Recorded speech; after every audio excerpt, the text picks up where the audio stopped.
Dicen que los comienzos siempre son difíciles, pero nadie te prepara para un comienzo como el mío. Todavía lo recuerdo con claridad, como si fuera ayer. La brisa helada de la mañana, el uniforme algo arrugado, y mis pasos inseguros cruzando por primera vez las rejas oxidadas de aquella escuela vieja. La pintura descascarada de las paredes parecía contar historias que nadie se animaba a repetir, y el aire tenía un peso extraño, como si el lugar estuviera atrapado en una especie de pausa. En un tiempo que ya no avanzaba. Era el nuevo del curso. Llegaba desde otra ciudad, con mochila cargada de nervios y silencio. No conocía a nadie, y aunque las voces en el aula se mezclaban entre saludos, risas y charlas de vacaciones, yo sentía que flotaba en otra frecuencia. Todas las bancas estaban ocupadas. Todas, menos una, allá al fondo. Al principio creí que estaba vacía, pero al acercarme noté que ya había alguien sentado.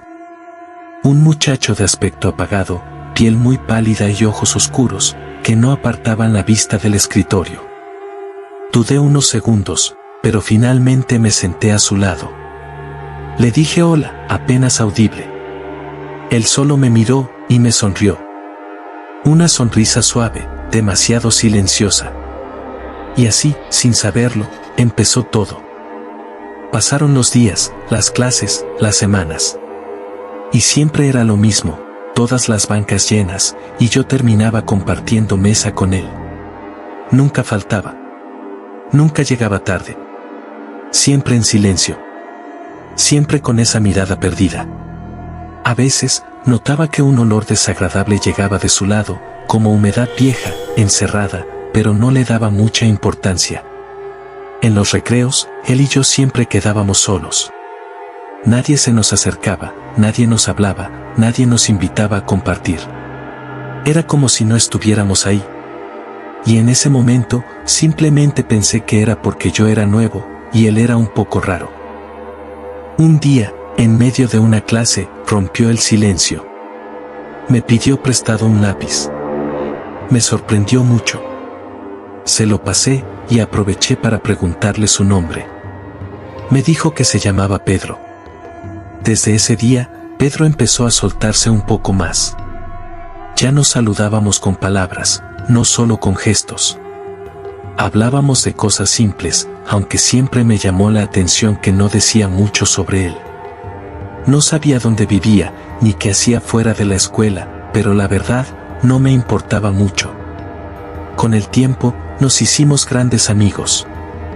Compartíamos todas las clases, nos reíamos de tonterías, incluso llegamos a crear códigos entre nosotros, como si fuera nuestro propio lenguaje. Era raro, pero me sentía bien. A pesar de no conocer tanto sobre su vida, Pedro era constante. Siempre estaba ahí para mí. Y eso bastaba.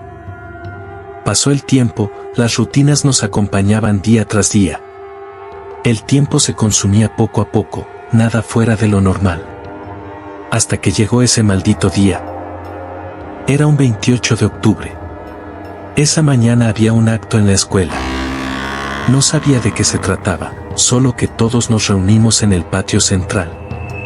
Como siempre, me ubiqué con Pedro, al fondo del grupo. Y entonces, el director subió al escenario, serio, con el micrófono en la mano. Su voz sonó clara, pero pesada, como si cada palabra estuviera arrastrando un recuerdo que nadie quería despertar. Hoy recordamos con tristeza lo que ocurrió hace 12 años, dijo. Me quedé quieto. Confundido. Hoy se cumplen exactamente 12 años del tiroteo en la escuela secundaria Santa Elena. Sentí un escalofrío. ¿Un tiroteo? Recordamos y homenajeamos a los 17 alumnos que perdieron la vida ese día. Empezó a nombrarlos uno por uno. Los apellidos me sonaban lejanos, pero algo en mi interior empezó a agitarse. Juan Pérez, Laura Rodríguez, Martín Sánchez, hasta que escuché Pedro Alvarado. Me quedé helado. Volteé lentamente a mirar a Pedro. Él seguía mirando al frente. Tranquilo. casi resignado. ¿Pedro era uno de los muertos? No sabía qué estaba pasando, no sabía cómo reaccionar. El director siguió con los nombres hasta que llegó al último de la lista. Tomás Rivero. Y entonces el mundo se me vino abajo. Ese era mi nombre. El aire se volvió denso, irrespirable. Una presión en el pecho me hizo temblar. Miré mis manos. Las noté diferentes. Frías. Extrañas. Como si apenas me pertenecieran. Y entonces lo recordé. Recordé todo. El aula, los gritos, los disparos. El dolor. La sangre. El silencio. Pedro me miró, y en sus ojos encontré la verdad que mi mente había enterrado. La misma que él ya sabía. ¿Ahora lo recuerdas?, dijo con tristeza. Éramos parte de los 17. Estábamos muertos. Y lo más aterrador no era haberlo descubierto. Lo más aterrador era saber cuántos más seguían allí, repitiendo el mismo día, sin saberlo, sin recordarlo aún. Pedro y yo seguimos deambulando por los pasillos de esa vieja escuela, atrapados en un recuerdo que se repite eternamente.